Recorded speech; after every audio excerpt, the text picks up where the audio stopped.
കപ്പയും മീൻതലയും കഴിക്കാൻ തുടങ്ങുകയാണ്.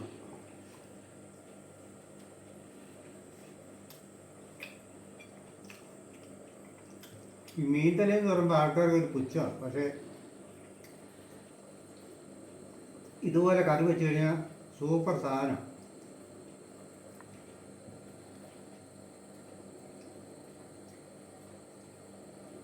വില മെച്ചം, ഗുണം മെച്ചം.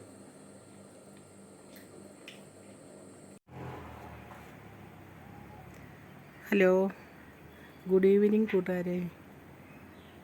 എന്തൊക്കെയുണ്ട് വിശേഷങ്ങൾ? സുഖമല്ലേ? ഗുഡ് ഈവനിങ് പറഞ്ഞത് തന്നെയാണോ? വൈകുന്നേരമാണ്, 5 മണിക്ക് ശേഷം, 5:20 അപ്പോഴാണ് ഞാൻ ഈ വീഡിയോ പിടിക്കുന്നത്. അതുകൊണ്ടാണ് ഗുഡ് ഈവനിങ് പറഞ്ഞത്. ഇൻട്രോ പിടിക്കുന്നത് ഇപ്പോഴാട്ടോ. അതായത് കറിയൊക്കെ നേരത്തെ വെച്ചു. ഇന്ന് ഞാനൊരു വെറൈറ്റി കറിയുമായിട്ടാണ് വന്നിരിക്കുന്നത്. എല്ലാവർക്കും ഇഷ്ടപ്പെടുമെന്ന് ഞാനങ്ങ് വിശ്വസിക്കുന്നു.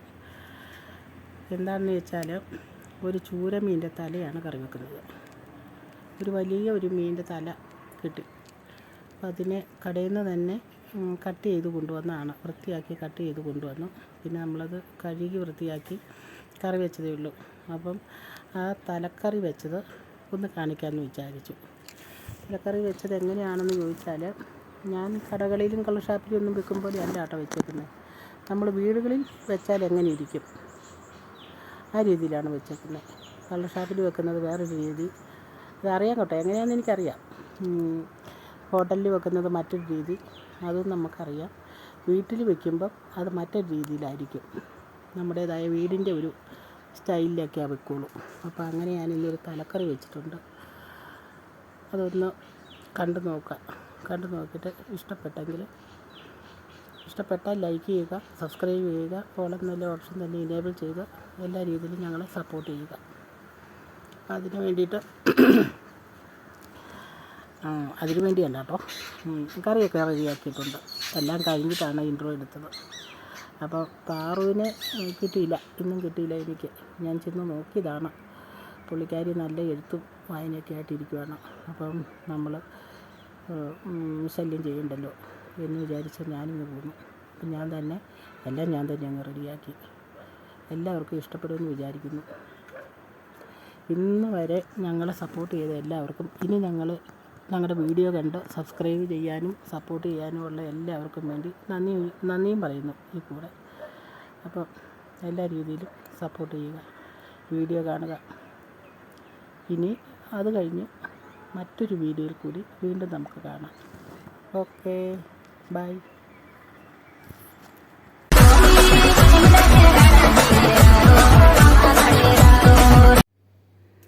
അപ്പോൾ ഇതാണ് ചൂരത്തല. ഇന്ന് കറി വയ്ക്കാൻ തുടങ്ങുന്ന ഇന്നത്തെ സ്പെഷ്യൽ ചൂരത്തല കറിയാണ്. ഇത് ചൂരമീൻ. ഇത് വേറെ, ഇതിൻ്റെ ദശയെല്ലാം കൂടെ വേറെ തൊലി പൊളിച്ച് കട്ട് ചെയ്ത് വേറെ കൊണ്ടുവന്നു. തല വെട്ടി നുറുക്കി കഷ്ണങ്ങളാക്കി അത് നന്നാക്കിയാണ് അവർ കടക്കാർ കൊടുത്തു വിട്ടത് കേട്ടോ. ഈ ചൂരയുടെ തല, ഇത്രയും വലിയ തലയൊന്നും വെട്ടി ഒതുക്കിയെടുക്കാനുള്ള എന്നെക്കൊണ്ട് പറ്റത്തില്ല. കടക്കാർ തന്നെ അത് ശരിയാക്കി കൊടുത്തു വിട്ടു. അപ്പോൾ ഇത് കറിയാക്കി കൊടുക്കണം. കപ്പയും പുഴുങ്ങി, ചൂട് കപ്പ പുഴുക്കും മീൻതല കറിയും കൂടെ കൊടുക്കണമെന്നാണ് ഇത് കൊണ്ടുവച്ചപ്പോൾ പറഞ്ഞേച്ച് പോയേക്കുന്നത്. അപ്പോൾ നമുക്ക് ഈ മീൻതല കറി അങ്ങോട്ട് വയ്ക്കാൻ നോക്കാം. ഇതിനെ എടുത്ത് വെക്കുക കേട്ടോ. ഈ ദശയുണ്ടല്ലോ, ഇതിൻ്റെ ബാക്കി ഭാഗം, നല്ല ഭാഗങ്ങൾ, ഇതിനെ വൃത്തിയാക്കി തൊലിയെല്ലാം പൊളിച്ച് കഴുകി വൃത്തിയാക്കി വെച്ചിട്ടുണ്ട്. ഇതിനെ ഇനി ഈ പാത്രത്തിലേക്ക് ഇട്ട് അടപ്പാത്രം ഇതുകൊണ്ട് അടച്ച് ഫ്രിഡ്ജ് കയറ്റി വെക്കും. ഇത് പിന്നീട് എടുക്കുള്ളൂ. ഇതെല്ലാം കൂടെ കറി വെച്ചാൽ ഒന്നിച്ച് ഇത് പോവുകയല്ലോ. അപ്പോൾ അതിന് വേറെ കപ്പയും പുഴുങ്ങിയിട്ട് കഴിക്കാനൊക്കെ ആളുണ്ട്, ഉണ്ടാക്കി അവിടെ നിന്ന് എത്തിച്ചാൽ മതി. അപ്പം ഞാനിന്ന് സാധാരണ ചൂരക്കറി വെക്കുന്നത് വറുത്തരച്ച്, തേങ്ങായും മല്ലിയും മുളകും കൂടെ വറുത്തരച്ചാണ് ചൂരക്കറി വെക്കുന്നത്. മുരിങ്ങക്കായും തക്കാളിയൊക്കെ ഇട്ട് വെക്കും ചൂരക്കറി. ഇന്ന് ഞാൻ ഈ ദേശം അങ്ങനെയൊന്നും വെക്കുന്നില്ല, തല മാത്രം. ഷാപ്പിലെ തലക്കറിയാണെങ്കിൽ തല നേരെ രണ്ടായിട്ട് പൊളന്നിട്ട് അത് വൃത്തിയാക്കി അതേപടി വെച്ചാണ് ഷാപ്പിലൊക്കെ ഉണ്ടാക്കുന്നത്. പിന്നെ മീൻ തലക്കറി. അപ്പോൾ നമ്മളിപ്പോൾ അത്രയും വലിയ ചട്ടി, അത്രയും വലിയ ഉരുളിയൊന്നും നമ്മുടെ അടുത്തില്ല. ഉരുളിയുണ്ട്, പക്ഷേ ചട്ടി, മൺചട്ടി എങ്ങനെ അത്രയും ഈ തല രണ്ടായിട്ട് പൊളന്നിട്ട് വരയ്ക്കാനുള്ള ചട്ടി എൻ്റെ അടുത്തില്ല. എനിക്ക് ചെറിയ ചട്ടികളൊക്കെ ഉള്ളൂ. അതുകൊണ്ട് ഞാനിതിന് ഉരുളിയിലാണ് ഉണ്ടാക്കാൻ പോകുന്നത്. ഇൻഡാലിയത്തിൻ്റെ ഉരുളിയിൽ. ഇതിപ്പം വെച്ചേക്കാനൊന്നും പറ്റത്തില്ല, ഒന്നായിട്ട് കറി വെച്ച് വെക്കണം. അതുകൊണ്ട് അപ്പോൾ ഇതിനെ നമുക്കെടുത്ത് വയ്ക്കാം. അപ്പം നമുക്കിത് അടച്ച് ഫ്രിഡ്ജിൽ വെക്കാം കേട്ടോ. അങ്ങനെ ഇരിക്കട്ടെ. ഇതിന് നമുക്ക് കറിയാക്കാം. അപ്പോൾ ബാക്കി ഇൻഗ്രീഡിയൻസൊക്കെ റെഡിയാക്കി അടുപ്പിലേക്ക് വെക്കാൻ സമയത്ത് ബാക്കി കാണിക്കാം. ഓക്കെ. അപ്പോൾ ചൂരത്തല കറി വെക്കുന്നതിന് വേണ്ടി ഇത്രയും സാധനം ചതച്ചെടുക്കണം. ഇത് ഇച്ചിരി അളവ് കൂടുതലുള്ളതുകൊണ്ട് അരകല്ലിൽ വെച്ച് തന്നെ ചതച്ചെടുക്കാം. പച്ചമുളക്, വെളുത്തുള്ളി, ഇഞ്ചി ഇത് ചതച്ചെടുക്കണം. അരക്കണ്ട, തൊണ്ട് പൊളിക്കുകയും വേണ്ട. വെളുത്തുള്ളി ആണെങ്കിൽ നന്നായിട്ട് കഴുകി അടർത്തി എടുത്തിട്ട് നന്നായിട്ട് കഴുകിയെടുത്തു. പച്ചമുളക് ഞെട്ട് പറിച്ച് കഴുകി വെച്ചു. ഇഞ്ചി ചിരണ്ടി കഴുകി വെച്ചു. ഇത് മൂന്നും കൂടെ അരകല്ലിൽ വെച്ച് ചതച്ചെടുക്കണം. പിന്നെ വേറെ അരപ്പുണ്ടാക്കണം. ഇനി അരപ്പിനുള്ളത് കാണിച്ചു തരാം. അപ്പോൾ അരയ്ക്കാനുള്ള സാധനങ്ങളാണ് ഇത്. ഇതൊരു ചെറിയ തേങ്ങ, ഒരു തേങ്ങ മുഴുവനും ഉണ്ട്, പക്ഷേ അത് തേങ്ങ ചെറുതാണ്. തലേന്ന് പറയുമ്പോൾ അത്ര അളവുണ്ടല്ലോ, അപ്പോൾ അതിനുള്ള കൊഴുപ്പിനുള്ള ചാറ് വേണം. അതുകൊണ്ടാണ് നമ്മൾ വീട്ടിലുണ്ടാക്കുന്ന തലക്കറി ആയതുകൊണ്ടാണ് തേങ്ങ അരയ്ക്കുന്നത്. ഷാപ്പിലോ കടകളിലോ ആണെങ്കിൽ തേങ്ങ അരയ്ക്കുന്നില്ല. അവരതിന് പകരം തക്കാളി എന്തെങ്കിലും തവളയൊക്കെ ചേർത്ത് കൊഴുപ്പുണ്ടാക്കും. നമ്മളിപ്പം വീട്ടിലായതുകൊണ്ട് നമുക്ക് അല്പം തേങ്ങ അരച്ച് എടുക്കാമെന്ന് വിചാരിച്ചു. അല്ലെങ്കിൽ ഞാൻ ചൂരക്കറി സാധാരണ വെക്കാറുള്ളത് തേങ്ങ വറുത്തരച്ചേ വെക്കാറുള്ളൂ. അപ്പോൾ ഇതിനകത്ത് ചേർത്തിരിക്കുന്നത് ഒരു കുഞ്ഞു തേങ്ങ ഫുള്ളായിട്ടുണ്ട് കേട്ടോ. പിന്നെ ഇതേ ഈ സ്പൂണിന്, ഇതാണ് ഈ സ്പൂൺ അളവിന് 1.5 സ്പൂണ് സാദാ മുളക് പൊടി, നല്ല എരിവുള്ളത്, 2 സ്പൂണ് കാശ്മീരി മുളക് പൊടി, 1.5 സ്പൂണ് മല്ലിപ്പൊടി, ഈ സ്പൂണിന് 1/2 സ്പൂണുണ്ട് മഞ്ഞൾപ്പൊടി. ഇത്രയും കുഞ്ഞു തേങ്ങയും കൂടി നന്നായിട്ട് എണ്ണ ഒഴിച്ച് വറുത്തെടുക്കട്ടെ. വറുത്തെടുത്ത് കഴിഞ്ഞ് ഉലുവാപ്പൊടിയോ അല്ലെങ്കിൽ ഉലുവയൊന്നും ഇതിനകത്തിട്ട് വറക്കുന്നില്ല, കുരുമുളകും ഇട്ട് വറക്കുന്നില്ല ഇതിനകത്ത്. ഇഞ്ചി വെളുത്തുള്ളിയൊക്കെ ചതച്ചെടുക്കുന്നതുകൊണ്ട് അതൊന്നും ഇതിനകത്തേക്ക് ചേർക്കുന്നില്ല. അപ്പോൾ ബാക്കിയുള്ളതൊക്കെ എല്ലാ കൂട്ടങ്ങളും ഉണ്ട്, വഴിയെ കാണിച്ചു തരാം. കുരുമുളക് പൊടി ചേർക്കുന്നു, ഉലുവ കടുക് വറക്കാൻ നേരത്ത് ചേർക്കുകയുള്ളൂ. അപ്പോൾ ഇത് നന്നായിട്ട് വറുത്ത് വാങ്ങി വെക്കട്ടെ കേട്ടോ. എന്നിട്ട് ബാക്കി ഭാഗം കാണിക്കാം. അപ്പോൾ അതേ ഈ പരുവത്തിന് തീ കെടുത്തണം. തീ കെടുത്തിയിട്ട് ഈ ചട്ടിയുടെ, അതായത് ഈ ഉരുളിയുടെ ചൂടിന് ഇനി ഇത് നന്നായിട്ട് ഉണങ്ങി മുരുമുരാന്ന് വരും. നല്ല കൈ കൊണ്ട് തിരുമ്മിയാൽ പോലും പൊടിഞ്ഞ് വരും. അത്രയ്ക്ക് നന്നായിട്ട് ഇത് ഈ ചൂടിന്, ഈ ചട്ടിയുടെ ചൂടിനിരുന്ന് വൃത്തിയായി ഉണങ്ങി കിട്ടും. അപ്പോൾ തീ കെടുത്തി ഇനി ഒരു 5 മിനിറ്റ് കൂടെ ഇളക്കിക്കൊണ്ടിരിക്കണം. അല്ലെങ്കിൽ അടി കിടക്കണ എല്ലാം കൂടെ കരിഞ്ഞു പോകും. അത്രയ്ക്ക് ചൂടുണ്ട് ഈ ഇൻഡാലിയത്തിൻ്റെ ഉരുളിക്ക്. കൈ എടുക്കാതെ ഇളക്കട്ടെ കേട്ടോ. അപ്പോൾ ഇനി നമുക്ക് ഈ തേങ്ങ വറുത്തത് കല്ലിൽ അരച്ചോട്ട് വരാം. അതിനുശേഷം ബാക്കിയൊക്കെ കാണിക്കാം. അരപ്പുണ്ടാക്കി അരച്ച് ഇവിടെ കൊണ്ടുവന്ന് മാറ്റി വയ്ക്കണം. അതിനുശേഷം ബാക്കി കാര്യങ്ങൾ. അപ്പോൾ നമുക്ക് തലക്കറി വയ്ക്കാൻ തുടങ്ങാം. എല്ലാം റെഡി ആയിട്ടുണ്ട്. ചട്ടി അടുപ്പ് വെച്ച് നന്നായിട്ട് ചൂടായി പഴുത്തിരിക്കുക കേട്ടോ. തീ ഒന്ന് ഓഫ് ചെയ്യട്ടെ. ചട്ടി ചൂടാൻ വേണ്ടി ഞാൻ ഓണാക്കി വെച്ചിരിക്കുകയായിരുന്നു. പിന്നെ അരപ്പ് വെള്ളം അതിനകത്ത് കലക്കി മിക്സ് ചെയ്ത് വെച്ചിരിക്കുകയാണ് അരപ്പ്. അതെന്താണെന്നറിയാലോ, തേങ്ങയും മല്ലിപ്പൊടി, മുളക് പൊടി, കാശ്മീരി മുളക് പൊടി, മഞ്ഞൾപ്പൊടി, ഇത്ര സാധനം പിന്നെ എണ്ണ ഒഴിച്ച് വറുത്തിട്ട് അരച്ചു, കല്ലിലരച്ചു. അരച്ച് അരപ്പ് വെള്ളം കൂടി ഒഴിച്ച് മിക്സ് ചെയ്ത് വെച്ചേക്കുവാണ്. ഇത് പച്ചമുളക്, വെളുത്തുള്ളി, ഇഞ്ചി ഇത് മൂന്നും കൂടി അരകല്ലിൽ ചതച്ച് വെച്ചു.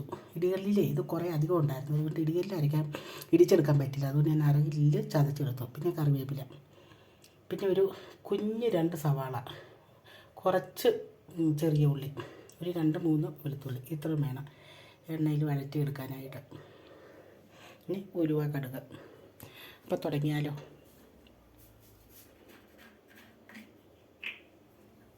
വെളിച്ചെണ്ണ ഒഴിക്കട്ടെ.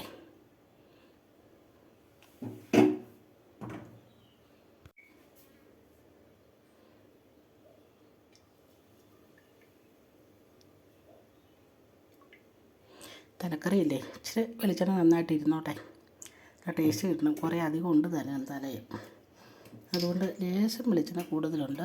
സാരമില്ല, വല്ലപ്പോഴും ഒക്കെ ഉണ്ടാക്കുമ്പോൾ ഇച്ചിരി വെളിച്ചെണ്ണയൊക്കെ കൂടിയാലും കുഴപ്പമില്ല. കാരണം നമ്മൾ എന്നും ഇതുണ്ടാക്കുന്നില്ലല്ലോ, തലക്കറിയൊക്കെ വല്ലപ്പോഴും വയ്ക്കുന്നതല്ലേ. അപ്പോൾ ഇച്ചിരി നന്നായിട്ട് എണ്ണയൊക്കെ ചേർത്ത് ഉണ്ടാക്കാം, കുഴപ്പമൊന്നുമില്ല. കടുക്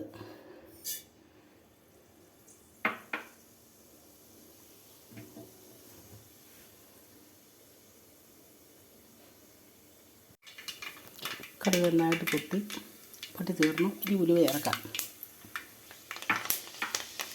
ഉലുവ നന്നായിട്ട് പൊട്ടി കഴിയുമ്പോൾ അധികം മൂപ്പിക്കണ്ട. ഉലുവ അധികം മൂപ്പിച്ചാൽ ഭയങ്കര കയ്പ്പ് വരും. ഇനി ചതച്ച് വെച്ചിരിക്കുന്ന ഇഞ്ചി, വെളുത്തുള്ളി, പച്ചമുളക്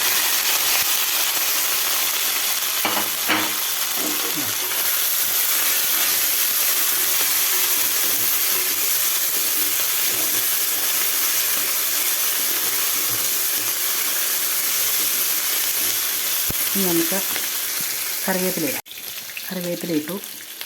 ഇനി ഒന്ന് ശരിക്കും മൂക്കട്ടെ കേട്ടോ. ഇഞ്ചി, വെളുത്തുള്ളി, പച്ചമുളകും നന്നായിട്ടൊന്ന് മൂത്ത് വരട്ടാം. മൂത്ത് വന്ന് കഴിയുമ്പോൾ ഒരല്പം മഞ്ഞൾപ്പൊടി ചേർക്കണം കേട്ടോ. കാര്യം മഞ്ഞൾപ്പൊടി അതിനകത്ത് ചേർക്കാം, അരപ്പിനകത്ത് ചേർക്കാം. എങ്കിലും ഇതിൻ്റെ ഒരു കളറ് ശരിയായി കിട്ടാൻ വേണ്ടി ഒരല്പം മഞ്ഞൾപ്പൊടി, ഒരല്പം മുളക് പൊടിയും ചേർക്കാം. ഒത്തിരി മുളക് പൊടിയൊന്നും വേണ്ട. കാരണം കാശ്മീരി മുളക് പൊടിയുണ്ട്, എരിവുള്ള മുളക് പൊടി ചേർത്തിട്ടുണ്ട്, പിന്നെ അത്യാവശ്യം പച്ചമുളകുണ്ട്, ഇഞ്ചിയുണ്ട്, ഇനി ലാസ്റ്റ് കുരുമുളക് പൊടി ചേർക്കാനുണ്ട്. അപ്പോൾ അങ്ങനെയൊക്കെ വരുമ്പം എരിവ് അധികമായി പോകും. പിന്നെ ചൂരക്കറിയല്ലേ, ചൂരയുടെ തലക്കറിയല്ലേ, തലക്കറിക്കൊക്കെ അല്പം എരിവും പുളിയും അത്യാവശ്യമാണ്. എരിവും പുളിയും മുന്നിട്ട് തിന്നില്ലെങ്കിൽ, ഉപ്പും എരിവും പുളിയും മുന്നിട്ട് തിന്നില്ലെങ്കിൽ അതിനൊരു രുചി തോന്നത്തില്ല. എല്ലാത്തിൻ്റെയും ചുവ കിട്ടണം. ഇഞ്ചിയുടെ കിട്ടണം, വെളുത്തുള്ളിയുടെ എല്ലാത്തിൻ്റെയും രുചിയും ചുവയെല്ലാം കിട്ടണം. എങ്കിലും ഉപ്പ്, മുളക്, പുളി ഈ 3 കൂട്ടം മുമ്പോട്ട് നിൽക്കണം. എരിഞ്ഞാലും വേണ്ടില്ല, കുറച്ച് എരിവ് മുമ്പോട്ട് നിൽക്കണം. എന്നാലേ പച്ചമീൻ കറിക്ക് ഒരു രുചി വരുള്ളൂ. ലേശം മഞ്ഞൾപ്പൊടി കൂടി ഇട്ടു കേട്ടോ. ഇച്ചിരി മഞ്ഞൾപ്പൊടി, ഇച്ചിരി മുളക് പൊടി, ഒരു കളർ വ്യത്യാസം വരാം. ഇനി ഇതിനകത്ത് നമുക്ക് ചുമന്നുള്ളി, കുഞ്ഞ് 2 സവാളയും കൂടെ അരിഞ്ഞ് വെച്ചതും കൂടെ ചേർക്കണം.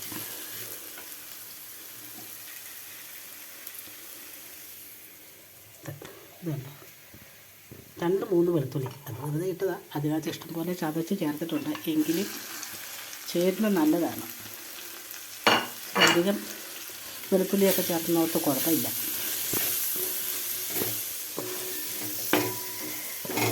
പ്രത്യേകിച്ച് തലക്കറിയല്ലേ, അപ്പോൾ അതിലിച്ചിരി നന്നായിട്ട് എല്ലാ കൂട്ടവും പിടിക്കണം. വെളുത്തുള്ളിയുടെയും ഇഞ്ചിയുടെയും കുരുമുളകിൻ്റെയൊക്കെ ടേസ്റ്റ്, ഉപ്പ്, പുളി എല്ലാം ചേരണം. എല്ലാം ഒരേ പാകത്തിന് ബാലൻസ് ചെയ്ത് ഇരുന്നാൽ ഇതിനൊരു രുചി കിട്ടുള്ളൂ.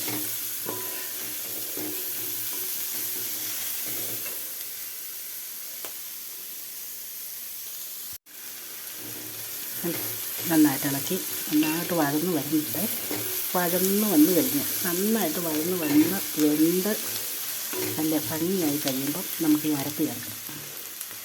അരപ്പ് ചേർത്ത് കഴിഞ്ഞ് പുളിവെള്ളം കണ്ടോ, ഇത് ഞാൻ കുടംപുളി നന്നായിട്ട് കഴുകി അടുപ്പിൽ വെച്ച് തിളപ്പിച്ച് ഊറ്റിയതാണ്. കാരണം പുളിയായിട്ടിട്ടാൽ ചിലപ്പോൾ തലയിലേക്കൊക്കെ പുളി പിടിച്ചില്ലെങ്കിലും എന്നോർത്ത് ഞാൻ തിളപ്പിച്ച് ഒഴിച്ച് വെച്ചിരിക്കുന്നതാണ്.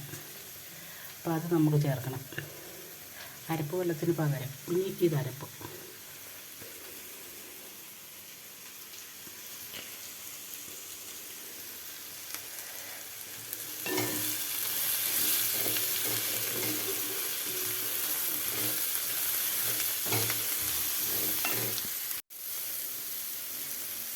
ഉപ്പിട്ട് കൊടുത്തു കേട്ടോ. ഉപ്പിട്ടൊന്ന് ഇളക്കി നന്നായിട്ട്.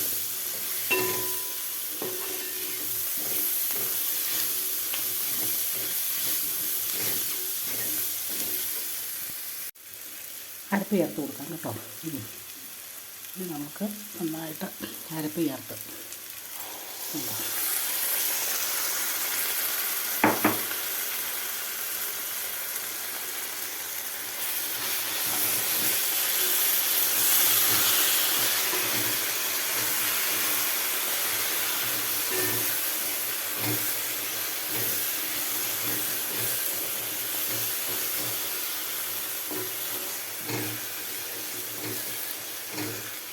ശരിക്ക് അരപ്പ് മൂത്ത് തിള വരുമ്പോൾ പുളിവെള്ളം ഒഴിച്ച് കൊടുക്കണം. അരപ്പ് വെന്തിട്ട് പുളിവെള്ളം ഒഴിച്ച് കൊടുക്കുക. ആ അരപ്പ് പുളിയും കൂടെ ചേർന്ന് കഴിഞ്ഞ് തിളച്ച് വരുമ്പോൾ നമുക്ക് തലമീൻ പെറുക്കിയിടാം. അപ്പോൾ ദേ അരപ്പ് കണ്ടോ, നല്ല ഭംഗിയായിട്ട് അരപ്പ് വെന്ത് കുറുകി എണ്ണയൊക്കെ തിരിഞ്ഞ് വരാൻ തുടങ്ങിയിട്ടുണ്ട്. അരപ്പിനകത്തുള്ള കണ്ടോ. ഇനി നമുക്ക് പുളിവെള്ളം ഒഴിച്ച് കൊടുക്കാം. നന്നായിട്ട് അരപ്പ് വെന്തും എണ്ണയ്ക്കായിട്ട് വരണം. ഇനി പുളി ഒഴിച്ച് കൊടുക്കാം.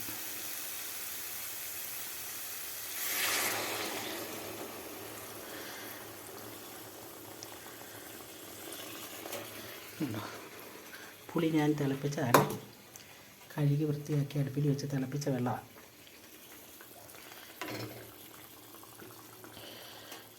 നന്നായിട്ട് യോജിപ്പിക്കട്ടെ. അരപ്പും പുളിവെള്ളവും കൂടെ നന്നായിട്ട് യോജിച്ച് വരണം. യോജിച്ച് കഴിയുമ്പോൾ നന്നായിട്ട് വെട്ടി തിളയ്ക്കണം. നന്നായിട്ട് തിള വരുമ്പോൾ നമുക്ക് മീൻ കഷ്ണം എന്ന് പറഞ്ഞാൽ ചൂര മീനിൻ്റെ തല പെറുക്കിയിടാം. ഇതിനകത്ത് ഇനി പുളി കറി വെച്ച് കഴിയുമ്പോൾ നന്നായിട്ടൊക്കെ കറി വെച്ച് കഴിയുമ്പോൾ മീനിലേക്ക് ഇനി വലിയ പുളി കുറവാണോ എന്ന് വല്ലതും തോന്നിയാൽ അത് കൂടി 2 കഷ്ണം പുളിയും എടുത്തിട്ടാൽ മതി. കുറയാൻ കാര്യമില്ല, കാരണം പുളി വെന്ത വെള്ളമാണ്, ശരിക്ക് തിളപ്പിച്ച് വെന്ത് എടുത്ത വെള്ളമാണ് ഒഴിച്ചിരിക്കുന്നത്. അതുകൊണ്ട് ഒരിക്കലും പുളി കുറഞ്ഞു വരികയില്ല. പരുവത്തിന് ഇനി ഉപ്പിട്ട് കൊടുത്താൽ മതി. പുളി കൂടുന്നതനുസരിച്ച് ഉപ്പ് കുറഞ്ഞുകൊണ്ടിരിക്കും. അപ്പോൾ അത് നോക്കിയിട്ട് ഉപ്പിട്ട് കൊടുക്കണം. അപ്പോൾ ശരിക്ക് അരപ്പ് തിളച്ച് വരട്ടെ. അപ്പോൾ നമുക്ക് നേരത്തേനും മീൻ റെഡിയാക്കിക്കൊണ്ട് വരാം. പുളിവെള്ളം ഒഴിച്ച് അരപ്പ് നന്നായിട്ട് തിളച്ച് കേട്ടോ, നല്ല ഭംഗിയായിട്ട് തിളച്ചിട്ടുണ്ട്. കണ്ടോ, സൈഡിൽ കൂടെയൊക്കെ എണ്ണ തെളിഞ്ഞ് വരുന്നുണ്ട്. അരപ്പ് വേകുകയും ചെയ്തു, തിളയ്ക്കുകയും ചെയ്തു. ഇനി നമുക്ക് ഈ മീൻ പെറുക്കിയിടാം.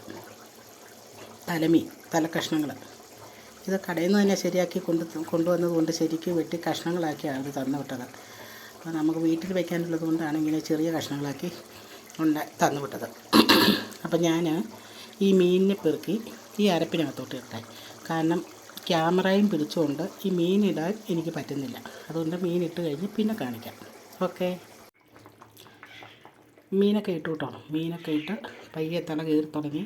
നന്നായിട്ട് തിളച്ച് ഞാൻ തീ ഇച്ചിരി കുറച്ച് വെച്ചതാണ് കേട്ടോ. തീ ഒന്ന് കൂട്ടി വെച്ച് നോക്കാം. നല്ല ഭംഗിയായിട്ട് തിളച്ചു. ഇനി ഒരു 10 മിനിറ്റ് നല്ല വേവുണ്ട്. മീൻതലി ആയതുകൊണ്ട് അത്യാവശ്യം നന്നായിട്ട് വെന്തോട്ടെ എന്ന് വിചാരിച്ചു. അരപ്പൊക്കെ വെന്ത് സർവ്വ സാധനങ്ങളും വെന്തിട്ടാണ് മീൻ പെറുക്കിയിട്ടത്.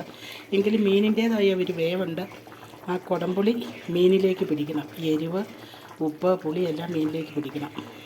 എന്നാലല്ലേ രുചി വരത്തുള്ളൂ. അതുകൊണ്ട് ഒരു 10 മിനിറ്റ് നേരം നന്നായിട്ടൊന്ന് വേകട്ടെ, അതിനുശേഷം കാണിക്കാം. അപ്പം മീൻ ഏതാണ്ടൊക്കെ വേവ് പരുവായിട്ടുണ്ട്. തീ ഞാൻ ചെറുതായിട്ട് വെച്ചേക്കും കേട്ടോ. ചെറുതായിട്ട് വെച്ചതുകൊണ്ട് ചെറുതായിട്ട് തിളയ്ക്കുന്നത്. പിന്നെ ഇതിനകത്ത് വെളിച്ചെണ്ണയൊന്നും ഒഴിക്കണ്ട, പച്ച വെളിച്ചെണ്ണയൊന്നും ഒഴിക്കേണ്ട ആവശ്യമില്ല. ഇഷ്ടം പോലെ തേങ്ങ വറുത്തപ്പോഴും കടുക് വറുത്തപ്പോഴൊക്കെ അത്യാവശ്യം വെളിച്ചെണ്ണയൊക്കെ ചേർത്തിട്ടുണ്ട്. കുറച്ച് പച്ചക്കറിവേപ്പില ഇടാം, നല്ല കറിവേപ്പില. നമ്മുടെ കറിവേപ്പില കുറച്ചുകൊണ്ട് വന്നാണേ, അത് ഞാൻ അവിടെ വെച്ചിരുന്നത്. അപ്പോൾ അതും വെറുതെ വെച്ചിട്ട് കിടന്നോട്ടെ. കാണാനൊരു ലുക്ക്, കഴിക്കാനൊരു രുചി. എങ്ങനെയുണ്ട് കണ്ടോ? തീ ഞാൻ ഓഫ് ചെയ്തിട്ടില്ല, ചെറിയ തീയാണ് വെച്ചിരിക്കുന്നത്. ഒരു 2-3 മിനിറ്റും കൂടി ഇങ്ങനെ ഒന്ന് ഇരുന്നോട്ടെ. അത് കഴിഞ്ഞിട്ട് തീ കെടുത്തുന്നുള്ളൂ. തീ കെടുത്തി കഴിഞ്ഞ് തണുത്തൊക്കെ കഴിയുമ്പോഴത്തേനും ഞാൻ പിന്നെ കാണിക്കാം ഇനി ഞാൻ അടുത്തത് കപ്പ വേവിക്കാൻ പോവുകയാണ്. കപ്പ വേവിച്ച് ഇളക്കി കുഴച്ചിളക്കി പാത്രത്തിൽ വിളമ്പി കഴിയുമ്പം മീനും കപ്പയും വീണ്ടും കാണിക്കാം. ഫൈനലി തലക്കറിയുടെ തീ കംപ്ലീറ്റ് കെടുത്തി കേട്ടോ. തീയൊക്കെ കെടുത്തി നന്നായിട്ട് എണ്ണ തെളിഞ്ഞ് നല്ല സൂപ്പറായിട്ട് കറി അവിടെ ഇരിപ്പുണ്ട്. ഇനി ഇത് കഴിച്ച് കാണിക്കാം. നല്ല സുന്ദരമായിട്ട് ഉപ്പ്, പുളി, എരിവ എല്ലാം പരുവത്തിന് ഒത്തിട്ടുണ്ട് കേട്ടോ. അതാണ് ഇതിൻ്റെ ഫൈനൽ ലുക്ക്.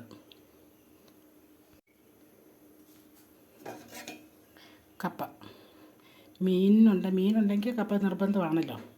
ഇവിടെ നമ്മൾ ഇങ്ങനെയാണ് കപ്പ വേവിക്കുന്നത് കേട്ടോ. കപ്പ കൊത്തി നുറുക്കി കഴുകി വാരി നേക്കെ വെള്ളം ഒഴിച്ച് അടുപ്പിൽ വയ്ക്കും.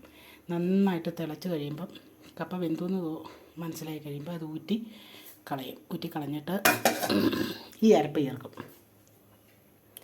പച്ചമുളക്, തേങ്ങ, ചുവന്നുള്ളി, കറിവേപ്പില, മഞ്ഞൾപ്പൊടി, ഇത്ര സാധനം ചതച്ചെടുക്കും. ചതച്ച് ഉപ്പും കൂടെ ചേർത്ത് കപ്പയിലിട്ട് വെള്ളം പറ്റി അരപ്പും വെന്തും കഴിയുമ്പോൾ കപ്പ ഇളക്കി കൂട്ടിയെടുക്കും.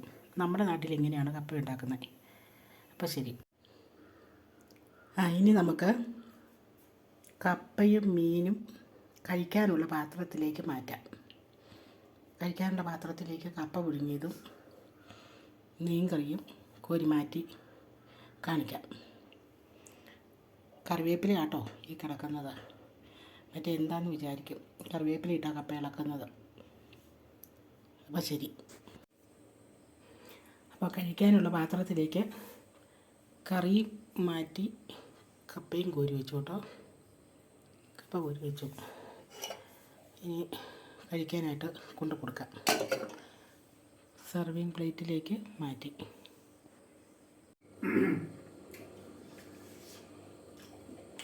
രണ്ടിലെ കപ്പ എടുക്കൽ ഞാൻ തിന്നു ഈ മീൻതല കൂട്ടി. ആൾക്കാർക്ക് അറിയത്തില്ല ഈ മീൻതലയുടെ ഒരു ഇത്. ഇതുപോലെ നല്ല മീൻതല മേടിച്ച് വില തുച്ഛം ഗുണം മെച്ചം. സൂപ്പറായിട്ട്. സൂപ്പർ എന്ന് പറഞ്ഞാൽ എനിക്ക് സൂപ്പറായാലേ ഞാൻ തിന്നു, ഇല്ലെങ്കിൽ ഞാൻ തിന്നില്ല.